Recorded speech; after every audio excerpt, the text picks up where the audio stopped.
अमित शाह जी को निकम्मा बोलने का काम करा है, जैसा कि पापा को निकम्मा बोलने का काम अगर किसी सांसद ने करा है तो साध्वी प्रज्ञा है। क्योंकि प्रशासन किसके हाथ में है, आप बताइए। बताइए।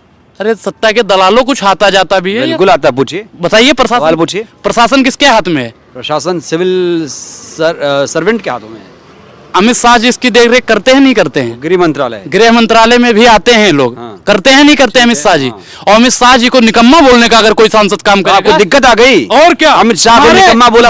हमारे गृह मंत्री को कोई निकम्मा बोलेगा तो हम शांत बैठेंगे? क्या बात है सर, क्या बात है सर, क्या बात, ये बात है। अरे अगर कांग्रेस का या आम आदमी पार्टी का या और पार्टियों का होता ना तो ये लोग तो पता नहीं कहाँ भेज देते, जहाँ पे 2010 में कोई। यानी आप अमित शाह और पीएम मोदी के भक्त हैं, बाकी सबके खिलाफ? भाई मेरे मोदी जी प्रधानमंत्री, अमित शाह जी गृह मंत्री हैं। अगर मोदी जी को कोई शेर बोलने का काम करेगा मैं उसके भी खिलाफ हूँ। और अगर मेरे माननीय गृह मंत्री जी को भी 56 इंच का सीना है, शेर छोड़िए आप। 56 इंच का नाप क्या है यार, वही बात आ जाती है फिर। 56 इंच का किसका होता है? सांड का होता है, बैल का होता है। और अगर आप मेरे प्रधानमंत्री को सांड और बैल की संज्ञा दोगे तो ये अपमान नहीं सहेगा भारत। कौन संज्ञा दिया? हम मुंह तोड़ के जवाब भी देना चाहते हैं। अगर मेरे प्रधानमंत्री को जानवर की संज्ञा दी तो हम मुंह तोड़ना भी जानते हैं। क्यों जा रहे हैं तथ्यात्मक? कितनी बार बोला, कितनी बार पाकिस्तान को ललकारा, उससे क्या मतलब आपको? ललकारा? अच्छा, इससे पहले कोई प्रधानमंत्री ललकारता नहीं था। जवानों, पाकिस्तान के जवानों का सिर काट के लाए हमारे जवान। कितने? बहुत सारे, 15 काटे। इससे पहले अगर हुआ था मुठभेड़, सर्जिकल स्ट्राइक किसी ने किया आज तक? देखो बताइए, किसी ने किया? अरे सुनो, पहले सत्ता के दलालों, मैं क्या कह रहा हूँ कि भाई जिनकी सरकार थी तुम कांग्रेसियों से पूछो कि किया कि नहीं, वो उनका फर्ज है। मैं क्यों बताऊं किया ना किया, वो भाई वो जानते हैं। लेकिन मैं उपलब्धियों की बात कर रहा हूँ। 2022 उपलब्धियों भरा रहा है। कौन सा उपलब्धियों भरा रहा है बताओ तो। बता तो रहा हूँ आपको। 100 स्मार्ट सिटी बनी नहीं बनी? G20 की अध्यक्षता कर रहा है भारत। G20 की अध्यक्षता कर रहा है भारत। G20 की अध्यक्षता। देशद्रोहियों, पत्रकारों, दुनिया के 20 बड़े अर्थव्यवस्थाओं की अध्यक्षता कर रहा है भारत। सबसे आगे होंगे हिंदुस्तान।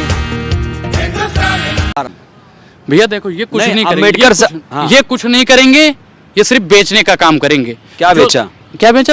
अभी बताया तो, रेलवे बेच दिया। अगर जो भाई, अरे निजीकरण कहते हैं उसको निजीकरण कहते हैं भाई। क्यों आप जनता को गुमराह? पहले सुनो, उसको निजीकरण बोलते हैं, प्राइवेटाइजेशन, एलपीजी मॉडल, पता है ना? देखो, मैं प्राइवेट सेक्टर का विरोधी नहीं हूँ। प्राइवेट सेक्टर वाले अगर हर चीज प्राइवेट कर देंगे तो प्राइवेट सेक्टर वाले भी ठीक ढंग से काम नहीं करेंगे।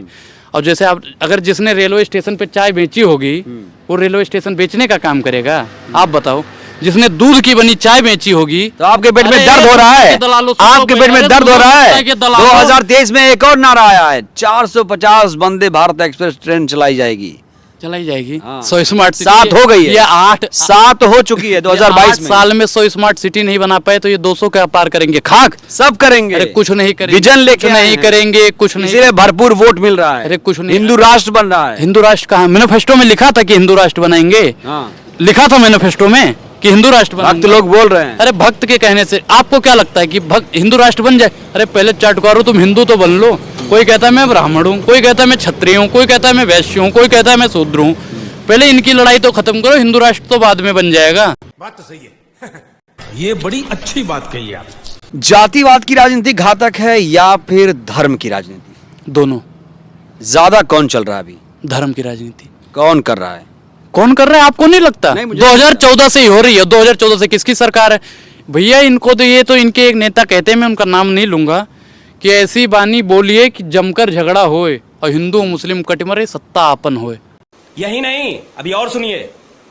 आप ब्राह्मण हैं, मुझे शक है। राम मंदिर बन गया, आपको खुशी नहीं हो रही है, मुझे दुख है इस बात का। अच्छा, दुख है आपका? अच्छा, एक चीज बताओ, मैं हिंदू हूँ, ब्राह्मण हूँ, मैं मानता हूँ, लेकिन अगर राम मंदिर बन गई हो तो मैं उसका सम्मान करता हूँ। लेकिन उससे भाई बेरोजगार जो हैं उनको उससे क्या फायदा होगा? क्या फायदा होगा? आप बताओ, 2 फायदे गिनो उनको। बेरोजगार जाएंगे, मूंगफली बेचेंगे, ठेला लगाएंगे, पकौड़ी तलेंगे, समोसा बनाएंगे वहाँ। मैं क्या करूं, फिर जॉब छोड़ दूं? भैया इसमें इनकी राजनीति, इसमें भी जब महिला सशक्तिकरण की बात मोदी जी करते हैं, भारतीय जनता पार्टी वाले करते हैं, और लाल किला पे आके कहते हैं संस्कारी बता के छोड़ देते हैं, उस पर आपने कितनी बार सवाल पूछा? किसको संस्कारी? बिल्किस बानो वाले केस में आपने पूछा कभी सवाल? पूछा कभी आप? नहीं पूछा हमने। कितना पूछा आपने बताओ? रोज डिबेट होता है, हल्ला बोल ललकार, देखते नहीं है आप? ललकार में क्या कहते हैं, मोदी जी मोदी जी मोदी जी मोदी जी, सिर्फ मोदी मोदी होता है भैया, और कुछ नहीं होता। रवीश कुमार मनुवादी हैं। मनुवादी हैं, और आप लोग कौन से? आप तो आतंकवादी हो फिर। कैसे? कैसे? जो भारतीय जनता पार्टी की चाटुकारिता करते, हम तो भैया, अगर आप उन्हें मनुवादी बोलते हो तो हम तो आपको आतंकवादी बोल सकते हैं। बताइए रवीश कुमार ने ईडब्ल्यूएस आरक्षण पे कुछ बोला? वो बताइए। जब ये बताइए। नहीं, आरक्षण की देखो, आरक्षण की इन्हें कुछ लोग तो ऐसे हैं, वो कहते हैं कि 5 किलो राशन मिलता रहे, आरक्षण मिले या ना मिले, उन्हें आरक्षण से मतलब नहीं है, बस 5 किलो राशन मिले उन्हें। ऐसे ऐसे लोग यहाँ पे पड़े हैं। रेवड़ी तो देते हैं 5 किलो राशन के माध्यम से, और पेड़ा अपने 2 साथियों को खिलाते हैं।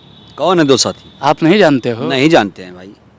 अंबानी और एक अडानी, यही इनके 2 साथी हैं। अरे ये देश को मजबूत कर रहे हैं भाई, देश कौन को आपको पढ़ा रहा है? कौन मजबूत कर रहा है भैया? अर्थव्यवस्था में देश बहुत अगर बड़ी मजबूत जिम्मेदारी है होता- दोनों की। अरे देश अगर मजबूत होता, आप लोगों तो को भारत फक्र होना की चाहिए संपत्ति अंबानी अडानी पे। बिकती।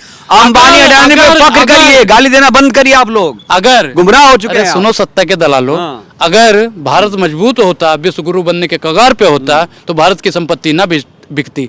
भारत की संपत्ति बेच बेच के ये 5-5 किलो राशन बांट देंगे, और जब सब बिक जाएगा, भारत में कुछ नहीं रह जाएगा, तब ये क्या देंगे? रेलवे को सरकार बेचती नहीं है, उसमें शेयर देती है, इससे अच्छे से संचालन हो प्रशासन का। अच्छा, तो LIC का है बेचा? चलो LIC बताओ। LIC का है बेचा, एयरपोर्ट का है बेचा, बैंक का है बेच दिए, MCD के स्कूल का है बेच दिए, बताइए आप। अरे बाप रे, ये तो धोती खोल रहा काहे बेचा? सिटी के स्कूल तो दुनिया में नाम कमा रहे हैं। इसलिए बेच दिया। बताइए इसलिए केजरीवाल बेच दिया। केजरीवाल ने इसलिए- क्या बोला? क्या बोला? कि वर्ल्ड क्लास स्कूल अगर कहीं दुनिया में है तो दिल्ली में। तो बिल्कुल है, वो तो है। मैंने भाई दिल्ली के स्कूलों से शिक्षा पाई है? मैं तो उसको मानने को तैयार हूँ। केजरीवाल जैसी शिक्षा कोई सरकार नहीं दे सकती, मैं तो कहता हूँ। सच्चाई दिखाई जाती हो तो हमें बताओ ना। आप क्या मानते हैं, सच्चाई भाई नहीं सच्चाई है? नहीं दिखाई जाती। अखबार वाले, टीवी वाले, सोशल मीडिया वाले, यूट्यूबर वाले, सब भारतीय जनता पार्टी की चाटुकारिता करते हैं। सोशल मीडिया वाले भी? सब सोशल मीडिया सच्चा सोशल- मीडिया है। सोशल मीडिया सच्चा मीडिया है, वो आप तक ही सीमित है, लेकिन 90% सोशल मीडिया वाले दलाली करते हैं भारतीय जनता पार्टी की। तो ये है अनुराग की नाराजगी, ये है अनुराग की निराशा जो उनकी बातों में झलकती है। वो चाहते हैं कि सत्ता में परिवर्तन हो, मोदी सरकार सत्ता से हटे, तब जाकर खुशहाली आएगी, तब जाकर देश में समृद्धि आएगी, विकास दर बढ़ेगा। आप क्या सोचते हैं? क्या आप अनुराग की बातों से सहमत हैं? अगर सहमत हैं तो कमेंट करिए, असहमत हैं तब भी कमेंट करिए। हमें आपके कमेंट का बेसब्री से इंतजार रहेगा।